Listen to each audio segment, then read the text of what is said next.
La maison de ville est le lieu de vie des familles où la femme réalise l'essentiel des travaux domestiques, aidée par les enfants et avant tout les filles qui y apprennent à devenir des épouses. La maison, c'est aussi un lieu de stockage où l'on préserve les denrées. On trouve de rares mentions de plats cuisinés dans les archives, dont une carbonade de mouton, encore en vogue en Provence. On fait aussi des gâteaux de pain dont la tradition a été préservée dans les pays du nord de l'Europe.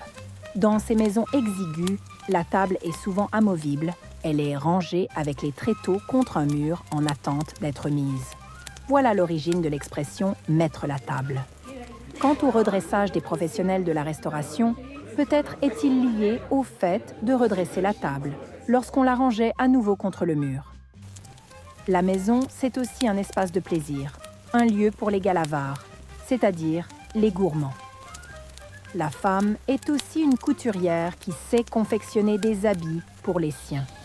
On sait qu'elles en faisaient des spécifiques pour les jeunes filles nubiles, pour les mettre en valeur. Voilà que la beauté est de la partie. Dans une affaire de vol jugée par le viguier de la ville, on voit une femme appelée par sa voisine pour lui faire comparer un tablier de toile et un morceau de tissu, et ainsi confondre la voleuse.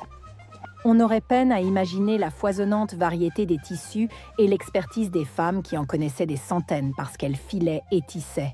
Les soirs d'hiver, mais aussi l'été, la maison est le lieu de la veillée. Le 4 février 1755, Catherine Cartier, femme de Simon Toulouse, 27 ans, explique au juge que « Étant à veiller ensemble, on entendit alors crier « Au secours !»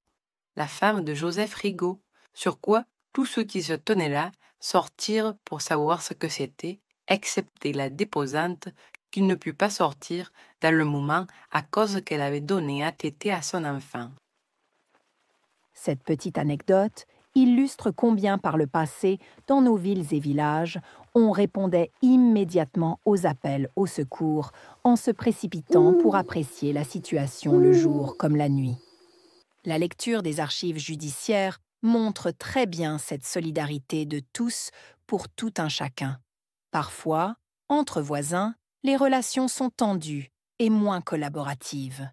Invitée à témoigner, une habitante de Roquemaure raconte que hier, dimanche, sur les 2 heures après-midi étant sur la porte d'Antoine Serguier, avec Antoinette Monette, pendant que la femme dudit Serguier était là, on jeta de la fenêtre de Jacques Isanov, dont la maison est attenante à celle dudit Serguier, un pot de chambre plein d'urine et de merde, en avançant les bras contre la porte dudit Serguier, ce qui donna une très mauvaise odeur, ce qui m'obligea de dire à Anne Baculard, femme dudit Serguier, « Venez prendre part de cette odeur ».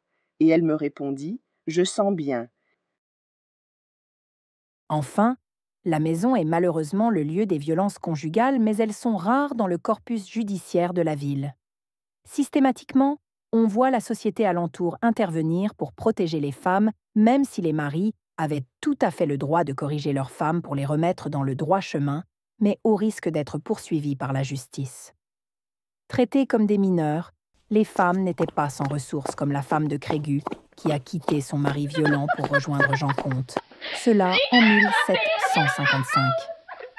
Des cas plus anciens ont été exhumés dans les archives judiciaires, montrant que les femmes avaient des espaces de liberté. Lorsque c'était la femme qui battait son mari, la jeunesse venait faire un charivari devant sa maison et lui chantait des chansons infâmes.